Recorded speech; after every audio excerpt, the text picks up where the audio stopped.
What's going on, everybody? It's Black Key from the Black Key Rants. Um, Back on YouTube, trying to get some more content out. I know it's been a while since I put a video out. Excuse me. Been busy, man, with work and stuff like that. Been a lot of things going on. So sorry about that for everybody. But I'm back on here trying to get this content out a little bit. A couple things I wanted to talk about. NBA playoffs, obviously, start tomorrow. Have a few games going on. We're gonna get into that, as well as we're gonna get into a little bit about the Derrick Rose documentary. Uh, as you can see, I got the D Rose hat on. I'm a huge Derrick Rose fan. Been a Derrick Rose fan for a long time. So I had some thoughts on that documentary that I wanted to share with everybody. Um, and we might hit on a couple other little subjects towards the end, but the main two subjects obviously will be the NBA playoffs and the Derrick Rose doc. Started off though, NBA playoffs. Like I said, playoffs start tomorrow. Got a few games, have a few seedings that want to discuss, and just want to get people's opinion um, on who you think is gonna win. Each first round matchup. Obviously, I believe Golden State's gonna win it all again. I mean, to me, my opinion, you got to be a fool to think they're not. I mean, I haven't seen a team this year that has shown me any different that they're gonna beat Golden State. But there's a lot of fans out here. There's a lot of people who are just honestly just tired of Golden State. So they're just saying that Golden State's gonna lose. The Golden State don't look the same like they did years prior because they just want somebody to knock them off. I feel like, to me, I feel like this is the last year of this era of Golden State Warriors basketball with KD, Steph, Clay, Draymond. Um, this is the last stand for this. DeMarcus Cousins, it's gonna be a 1 year deal. Everyone knows that. Everyone knows he signed a 1 year deal. So more than likely, DeMarcus Cousins won't be back. There's a high probability KD won't be back next year. So Golden State will be looking a lot different going into um, next season, especially going into their new arena in San Francisco. So it's gonna be different. So I mean, more than likely, this is the last time that you will see this era of Golden State basketball. So a lot of people who have been haters over this period of time, because I'm gonna call it like I said, there's a bunch of haters out here. Because there's a lot of people hating on Golden State. Been hating Golden State for years, especially when KD went there a few years ago. People hated on it. People couldn't stand it. People, you know, didn't like it. All that, and I will continue to say what I said 2 years ago when this happened. I'm not mad at KD. Never have been, never will be, because it is what it is. He went to a team that was 73-9, yes, but LeBron left Cleveland first go around and teamed up with two other Hall of Fame basketball players to create a super team in Miami that went to the finals 4 straight years. So I mean, what killed me was LeBron apologists will sit here and LeBron fans will sit here and make excuses like, oh well, Miami Heat wasn't 73-9. They wasn't contending for a championship. They stunk before LeBron got there. I'm like, bro, no, they didn't. They did not stink before LeBron got there. They had Dwayne Wade. Dwayne Wade made them a playoff contending team every year. Now I will say Chris Bosh and LeBron put them over the top and made them a championship contender. But to sit up here and disrespect the Heat and say that they were just this trash team before LeBron and them got there, knowing that Dwayne Wade was in his prime, was there, and was putting up numbers in the MVP conversation, was laughable to me. But that's why I'll never get pissed off at KD for going to Golden State, because if you want to get mad for KD going to Golden State, man, you should get pissed off at LeBron for going to Miami. Period. So if you accepted LeBron going to Miami, you can't say shit about KD going to Golden State. That's just my opinion. That's how I've always felt. It is what it is. But back onto the real subject with the playoffs. Um, what we think is going to happen? Who's going to win each first round matchup? So I got the listing here on my phone. I'm gonna just go through each matchup and then explain why I think said team will win this first round matchup. First matchup, the 1-8 seed obviously Golden State versus the Clippers. Um, I feel like that's gonna be a sweep. Honestly, I don't know anybody really that would disagree with me. Golden State, it is what it is. They're gonna overpower the Clippers. I mean, 4 game sweep. I mean, not really too much to say about that. Then we have the second and seventh seed Nuggets versus Spurs. That matchup will be tough to me. To me that's an underrated tough matchup for the Denver Nuggets. The Denver Nuggets should win that series. They are the better team. You know, they were tied with Golden State most cases of the year for best record in the West, so they should win this matchup. And I believe the Nuggets will win this matchup. I say the Nuggets probably will win this matchup. I feel like in 6 games. I give the Spurs 2 games out of respect to Greg Popovich. Being the San Antonio Spurs, being that organization, they have veteran guys who who've been through playoff wars before, and DeMar DeRozan and LaMarcus Aldridge, Rudy Gay. They got veteran guys who've been through the playoff battles before. So, out of respect to those guys, I give them at least 2 games. And then on top of that, the Nuggets are a young team. The Nuggets really don't have too many guys on their squad that has real legit playoff experience. I mean, they got Paul Millsap, but outside of that, they don't really have, a bunch of guys who really have true, real deal playoff experience like that. And if they do, honestly, uh, they have like first round and out experience. So at the end of the day, to me, I feel like the Nuggets will win, but to me it'll be a struggle because a lot of these guys, it's either their first time in the playoffs or they've never had playoff success. So they have to learn how to win in the playoffs. So like I said, I really believe the Nuggets are the better team. They'll probably win the matchup, but I figure San Antonio will give them plenty of problems. So I believe they'll at least win 2 games. To me, I wouldn't be surprised if this goes 6. I'm picking this series to go 6 games. Um, but like I said, I think the Nuggets would win. Um, then we get to the third and sixth matchup: Portland Trailblazers, OKC Thunder. Uh, I pick OKC for the quote unquote upset, even though I don't really believe it's an upset. I mean, I understand the Trailblazers are the third seed and they have home court.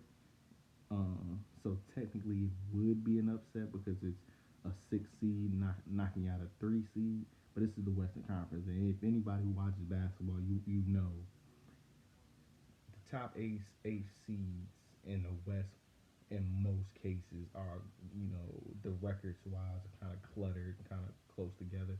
Because if you make the playoffs in the West, I mean, you're going to be a top team in the entire league. So, you know, even though, like I said, OKC's a 6 seed, I mean, I don't really look at them as a real legit 6 seed. Um, but I see this series going 6 games, similar to how I believe the Nuggets Spurs will go 6 games. I believe this series will go 6 games, but I got the Thunder winning this series. I respect Damian Lillard, respect CJ McCollum, but at the same time, the same token, that injury for Nurkic hurts them tremendously. It hurts them really bad. They don't really have a guy who can really battle Steven Adams in the paint. for OKC. Steven Adams, great shot blocker, great rebounder, and Nurkic is a guy who can rebound and can score in the low post and keep Steven Adams busy, kind of keep him off the boards. So without him, I truly believe Steven Adams is going to have a field day in the paint with the Trailblazers. And then I think, you know, Russ and PG is not going to allow OKC to get bounced out in the first round again for a third straight year. Like, I mean, I don't see that happening. As great as Dame Lillard and CJ McCollum is, I don't see PG and Russell Westbrook get kicked out the first round for a third straight year. I just can't see it. Especially with CJ McCollum coming off injury and no Nurkic, you know, I think to me, even though like I said, Portland is the third seed, I think both these teams are just as good as each other. Um, Portland's not better than OKC. But I don't think OKC is better than them.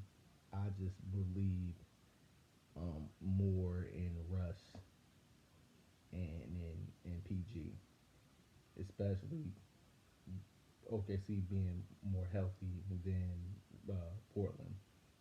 You know, with like I said, with CJ McCollum coming off injury, hasn't played in like a month or two or something like that, and with Nurkic out for the season with that gruesome leg injury that most people know about, I mean, I just think there's too many advantages in OKC's general direction that gives them the edge in this series.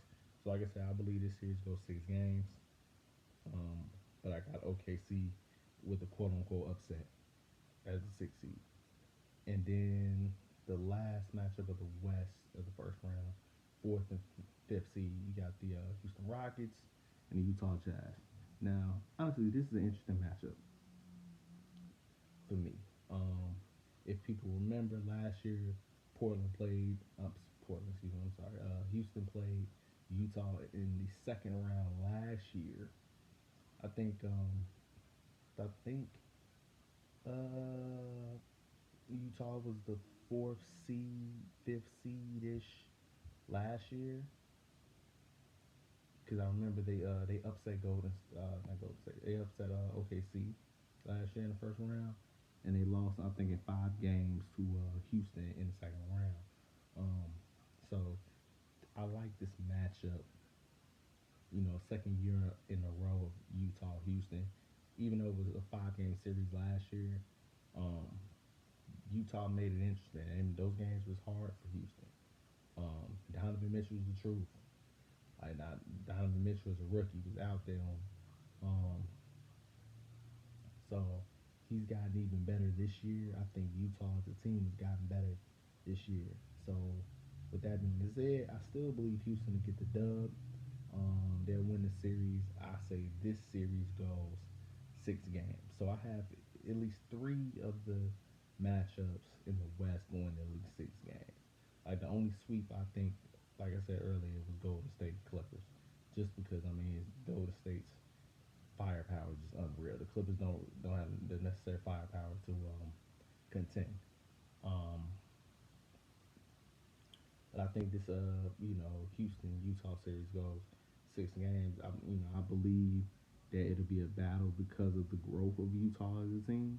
Like Donovan Mitchell second year in the league, more experience because of the playoff experience he gained last year will be better equipped this year for a playoff run.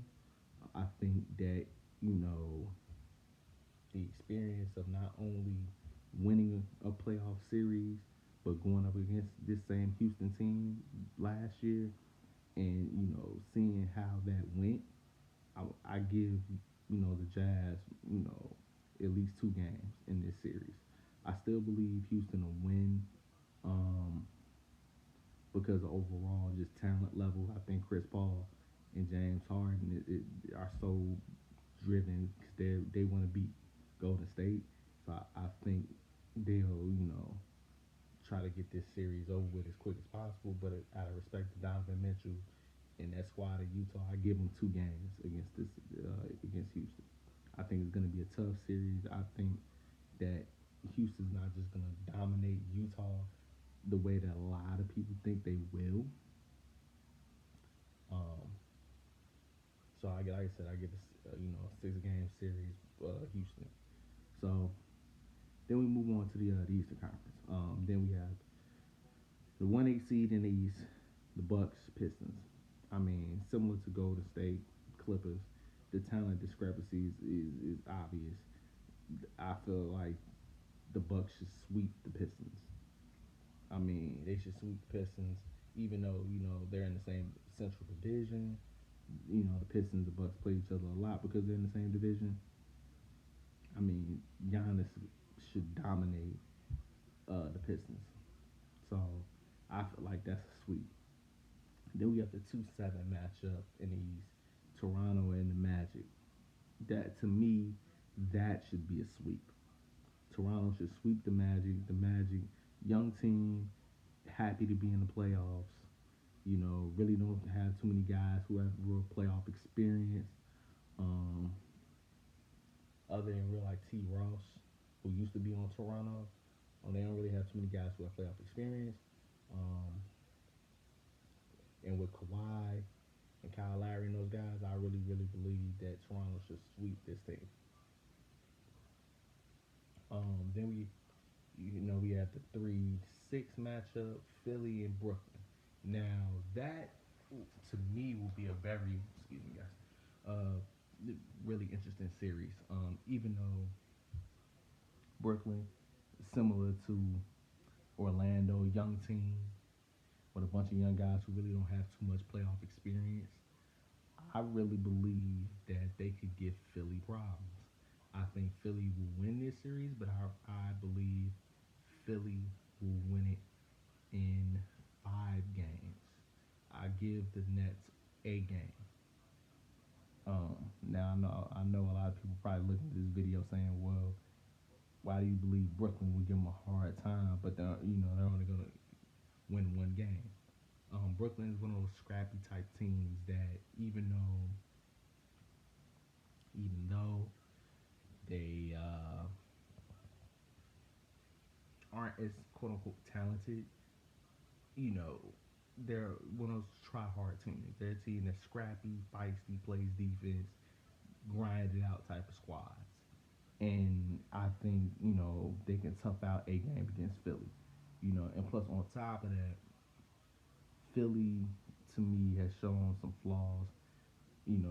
Offensively, Ben Simmons still can't shoot, which the farther they get into the playoffs will become an even bigger problem when they get to the second round or possibly the Eastern Conference Finals. Ben Simmons not being able to shoot is a huge, huge problem.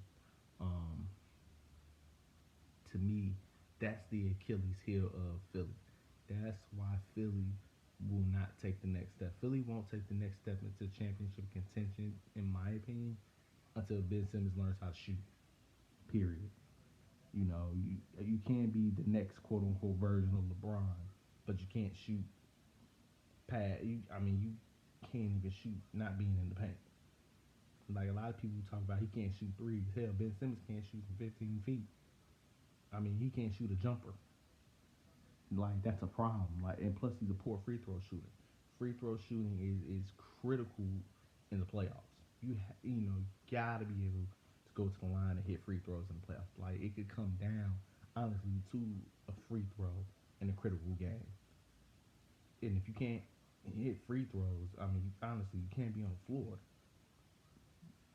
You know, so I believe talent wise, Philly will just overwhelm Brooklyn, but I feel like it'll be a 5 game series.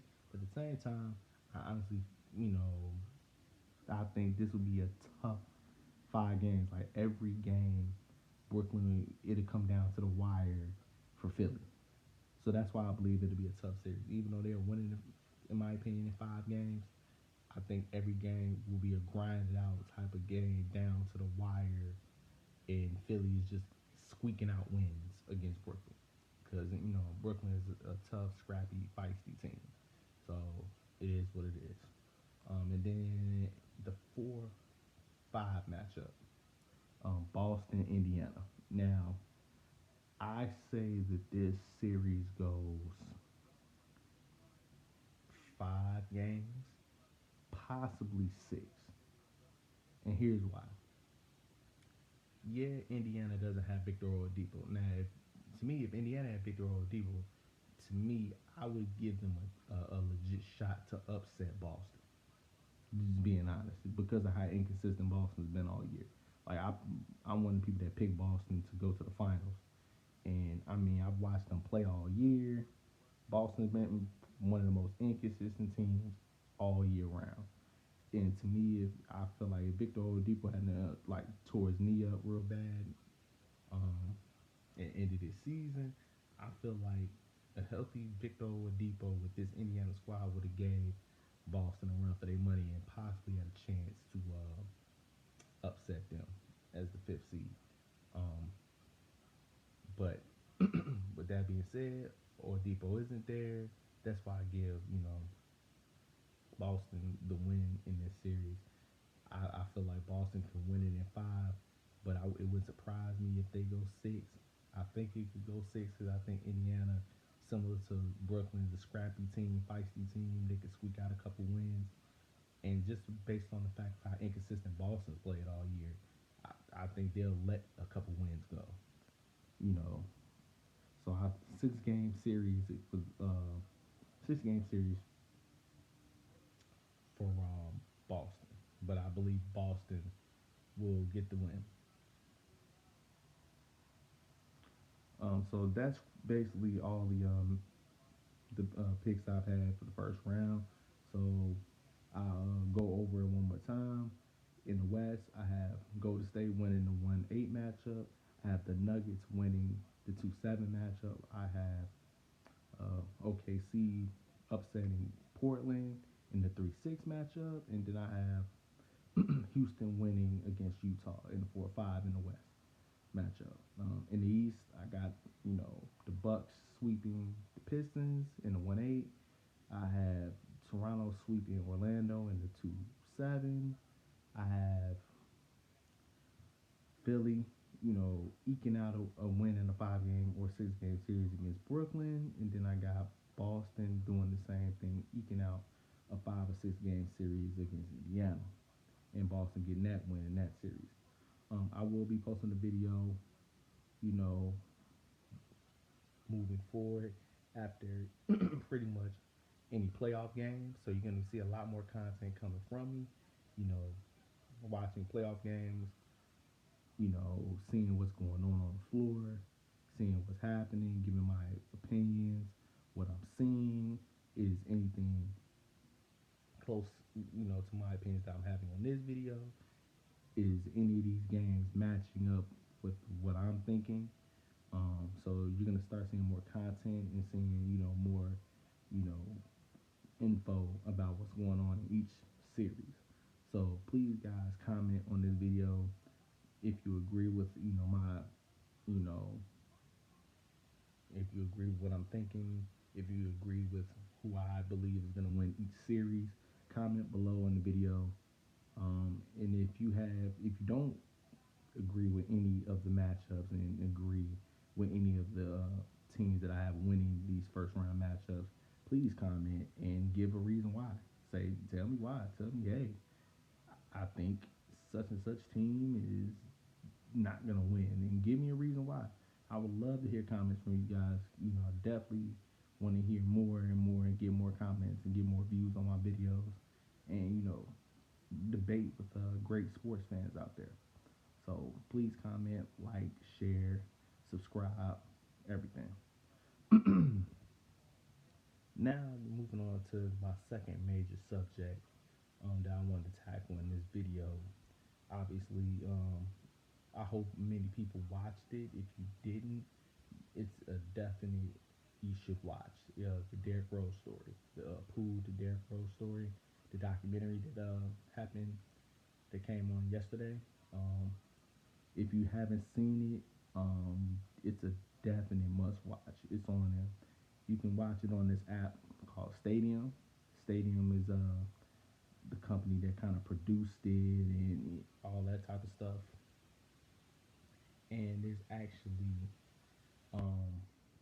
Derrick Rose's Twitter page and his Facebook page, as well as on Stadium's Facebook page and Twitter page, they have a listing of every, each day and the times of when the documentary is going to air. So definitely, look into it. If you're free around those times, it's a definite watch, like, because it's a great documentary. Um, it's narrated majority by Derrick Rose. You're gonna hear some different, people talking in it, whether it's his brothers, his mom, Joakim Noah, some media members who covered the Bulls, covered Derrick Rose during his time with the Bulls. So you're gonna hear a lot of people talking about it. Also, John Paxson is in it, president of the Bulls. So, but a majority of this is narrated. Basically, all of it is damn near narrated by Derrick Rose himself, and he gives you an in-depth view into his life, where his background, where he comes from, you know, all the hard work that went into his game, went to his life, you know, all the sacrifices he made, all the sacrifices that his mom made, his all the sacrifices that his brothers made to get him to the level that he went to and still is at. All the sacrifices he made, you know, you know, being drafted by the Bulls, all the trials and tribulations that came along with playing for your hometown team, all the responsibility and the expectation that came along with that. Um, the disappointments and all the injuries that he had. Uh, how he was feeling about those things. Being how he felt about being traded. Also, another popular video that's been coming out ever since the documentary aired yesterday. Um, how he was told that he was traded has been a powerful